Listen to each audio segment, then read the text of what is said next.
Hello there, it's Matthew Gibbs from Health MOT again, and this video is number 4 in this micro series of free videos. And in this video I want to explain about the logbook or the journal or the diary. And this is like an A6 I think size logbook that I use. It's just a diary. It's a 2013 diary, and as you can see there, I jot down a lot of different things that are going on in the day, but I want you to specifically use it for logging down a certain number of things. And what I'll do is I'll pop below the video those things that you need to log in there. But specifically what I would recommend is that you first of all find out who you are and log that down in this diary. So that means finding out your weight and your measurements, and an additional step is getting your blood work, or the basic blood work done. So that's a fasting glucose blood test, and you want to get your glucose reading and your cholesterol readings and your triglyceride readings. Those are things that you can do at a pharmacy, or the things that you can do in your supermarket. They quite often do a test.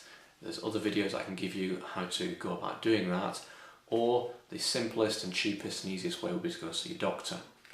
If, for example, you are frightened of needles, you have a fear of needles, if there's some particular issue there, then that may be something that we need to address. But there are many different ways that we can address that, and there are different techniques for overcoming those fears of needles or the white coat syndrome of visiting the doctor.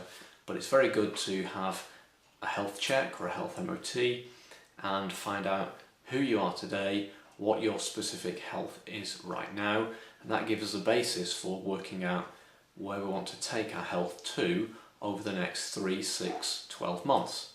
So although the video is about the logbook, it's an important secondary part of the video is getting yourself checked out, and use the logbook to log those details in right now.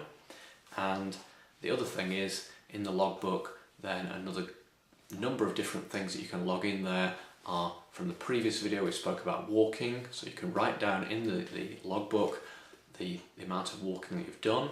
I'll also give you links to another video showing you how you can work out quite quickly and easily the distance travelled. If you walk around, for example, a local park as you go out for the lunch break, then it's not necessary or totally important, but it's a very good idea to know what your average walk speed is and how far you can walk or how quickly you can walk a certain distance in a particular time if you've got a limited time frame, for example a 30-minute lunch break block, because you want to have chance to eat your lunch, but you want to try and maximise the opportunity of the lunch break to get out there and get that walking, that up to 30 minutes walking under your belt, so you've got that done for the day.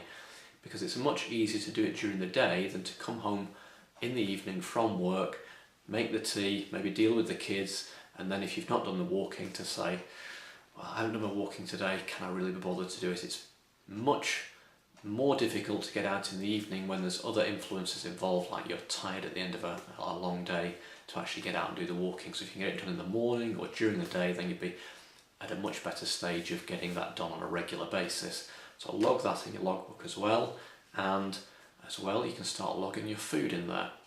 We haven't talked specifically about the things I want you to change with the food over the next 3, 6 or 12 months, but in the 27-day video series, the mini series that I'll give you access to free as well, then we'll start talking about those changes to food. But right now, get yourself this small diary if you haven't got one already, and start writing down the times that you eat and what you eat, and you can even put in the quantities that you eat.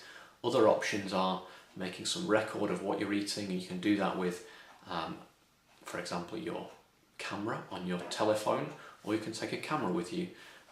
It may seem a little strange to carry a camera with you, but a lot of people carry a mobile phone with a very good quality camera these days, and there are applications out there that you can actually take a photograph of the food and it will log it into the application, and then you don't have to do anything with it further right now. But it's good to have that record to know the volume of the food you're eating, the actual constitution of the food you're eating, what you're putting on your plate, and it's quite important to know the times and the frequencies of those meals. So all those different things I want you to put in your logbook, and that'll be your record. It's something that will take a little bit of effort to get used to doing, because sometimes you'll you may want to do it initially, but then there'll be some reason why you forget to do it. And if you forget to do it for half a day or a day, you may then go through a process of forgetting for a few days. So it's important to try and ingrain it into your head, into your psyche, try and get it on track, that you are logging all those things down. You're logging the walking down, you're logging the food down,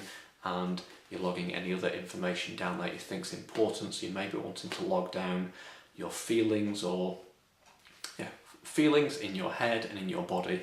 Those are other good things that are worth logging down in your logbook. So it's your little journal, your little guide that you can reference and look back on as you progress through your transition to better health.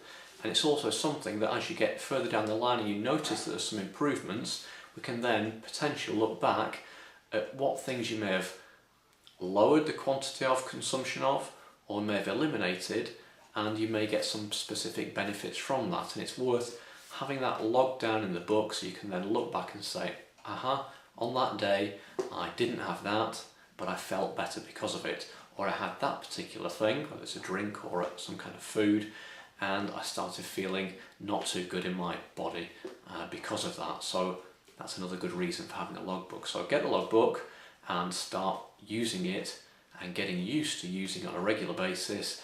It's not necessarily something that you'll need to do for the rest of your life, but now we're in this very critical stage of making your transformation in your health, and we want to do it as well as possible. We want to make it as easy as possible, easy to track, easy to monitor, easy to look back on, easy to be able to reference what things have changed, what things have improved, and we can keep it as our focus, because it will help you focus on having that 1 cup of tea, or doing those 30 minutes of walking, or eating in a regular pattern.